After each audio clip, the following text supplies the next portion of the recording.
Hello, everyone. Welcome back to my channel. My name is Wendy Malinda, and I'm a certified step family coach. I help stressed out stepmoms to build enough confidence to be able to navigate step family life and have the families that they've always dreamt of and that they deserve. In today's video, we'll be looking at the differences between biological families and step families. Now, this is one of the biggest misconceptions that a lot of women have when they're getting into blended families, is that their step families are going to work just as either the biological families that they grew up in or the biological families that they have seen and modeled around them. Now, this is a big misconception because step families are completely different from biological families. So today I'll be pointing out some of those differences to you. And what I need you to understand is the differences, but also how they will change the dynamic of your step family, and therefore how you are going to change how you approach the situation, so to speak. The very first difference, and the most obvious, is that in biological families, the families are related by blood, whereas in step families, the relationship is based on marriage or the fact that you're living together. Now, this changes the dynamic in this way. When you're related by blood, there is a lot of extended love and extended grace, regardless of how one behaves within the family. Think about your own family. We all have this one rogue brother or sister who the whole family has rallied behind for years and years, despite their otherwise bad behavior. Now, the same grace is very different when it comes to step families. And this might not come as automatically as it would with biological families. There's a lot more effort and a lot more deliberation when it comes to step families. So it's good to have an idea about this so that you don't have to put the expectation on yourself to treat this step family as a biological family when it comes to certain aspects. You will find that things that you will struggle with that do not come automatically to you, and that's okay. What matters is the fact that you're able to make a conscious decision as to how you want to deal with a certain issue that presents itself within your own blended family.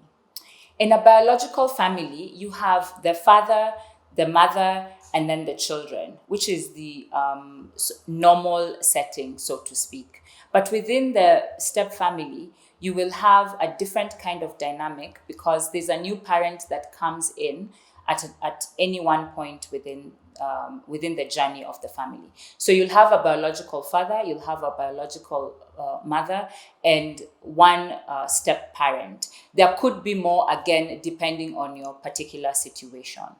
In a biological family, you find that the parents are one, they all move in the same direction, which is making sure that the family unit stays alive and healthy, but also moving in one direction in terms of the direction in which the kids are supposed to go, whether it's with regards to values, what schools they go to, what activities that they do. Anything surrounding the children is always done in a very unified manner.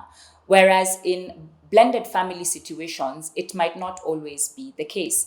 And the reason for this is there are other parties that have a stake within the family, and that changes everything. Also, depending at which point you become a step parent within that family, then you might find that the journey that they've already been on, some things have already been set, and therefore there's little to no room for negotiation or even trying out new ideas, so to speak. There is also the concept that there are various pockets of conflict that might arise just because of the situation or the dynamic of the step family. So you might find that other interests or you might have competing interests within the family, which you usually do not find in biological families. So say, for example, there might be a conflict between how your partner disciplines the children, and how you coming in with kids of your own also discipline your own children. There might be conflict around other people's needs, such as the ex, is your partner, let's say, paying alimony? Are they paying child support? All these things always come in and are very fertile ground for conflict within any given step family. And so it's important for you to understand that not everything is going to go the way you plan it. You will have to do a lot of consultation with your partner as to how to navigate and to come up with a decision that benefits everyone within the family. Another difference is that with biological families, the pattern of the family is normal. Normal here meaning boy meets girl, girl meets boy, they get married, you spend some time together, get to know each other as a couple, have your goals, or set your goals around the family, how many kids you want to have, how you want to raise them, what values you want to instill in them, and so on and so forth. With blended families, this is very different because, for starters, the children already exist. You're coming into an already made family. So you don't have that much time to prepare, so to speak. You don't have that much time to think about the kind of family that you want to have, because some of those things will already be set. I'll give you an example. When I was getting married, even as I was doing the wedding planning and trying to get ready for this wedding of mine, on the side, I was also looking for a nanny who would be able to take care of the kids once we got back from our honeymoon. So you see, that's very different. My experience as a bride was very different from the experience of a bride who had no children to think about. So this is something that you need to have at the back of your mind, that there is very little time to have those forms and norms that a normal family or a biological family would go through, simply because they have the benefit of time in their hands. For step families, it's going to be different, and you have to learn how to be flexible enough for you to be able to move or steer the family, yes, in the right direction, be able to also start having your own forms and norms and history and building your own memories that are going to bind you together as a family. But just bear in mind that it's not going to be in the traditional sense that we are all accustomed to because of the society around us. In a biological family, the couple comes first, and this will be seen in each and everything that they do.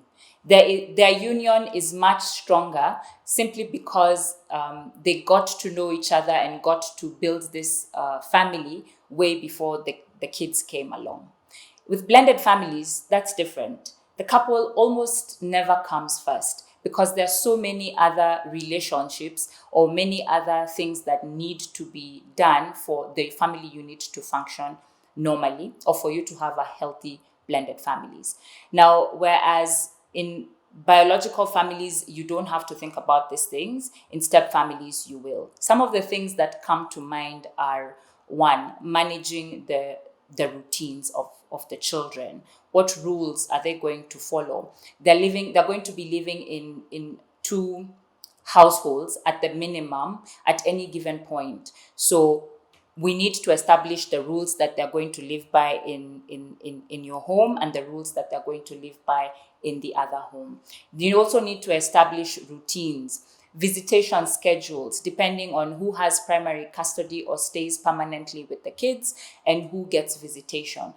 They have to be sort of shuffled back and forth. So that schedule, things like that, have to be put in place beforehand, just so that the family unit can function normally. Otherwise, if they're not, then all these small pockets can be very explosive sources of conflict when it comes to your family. In biological families, the kids are bonded to their parents and they have this innate need to please them. And therefore, you'll hardly find opportunities or areas where the kids pit one parent against the other.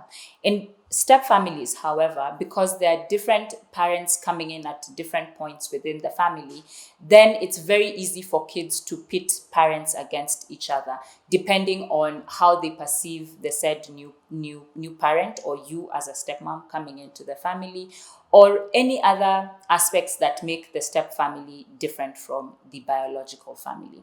So you'll find that in biological families, the kids want to please the parents. They see themselves as an extension of their parents. I am just like mom, I am just like dad. They are a part of me, I'm a part of them. But when it comes to step families, if you're the step parent, you're not going to have the pleasure of having that kind of a relationship with your stepchildren. And therefore, depending on various other aspects, you might find that it will be harder for you to form that relationship and bond with them. And it might be very easy for the kids to pit you and your partner against each other. So it's very good for you to be aware of this. And the easiest way for you to be able to navigate this and all the other differences that I have mentioned in this video is if you and your partner are on the same page. Don't make any assumptions. Always make sure that you discuss all these items together as a couple and come up with ideas or solutions for your family or that will work for your family. And then communicate this together with the children or with the other parties that might be involved in your blended family situation. So that's a wrap for today. I hope the video has been helpful or has given you important information, especially if you're just starting out in this journey. Always remember that you are getting into a completely different game plan when it comes to blended families. And unless you are aware of that and you equip yourself for that journey, you are always going to find yourself in a situation where you feel like a constant failure. So do hit the subscribe button and the notification button as well. If you're new to the channel, do that. Give me your comments in the comment section below. Let me know what your thoughts are on the video. What other differences have you picked up in your own journey?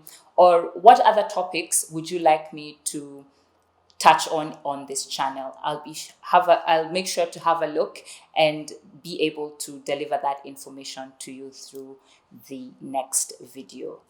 Goodbye and have yourselves a lovely week.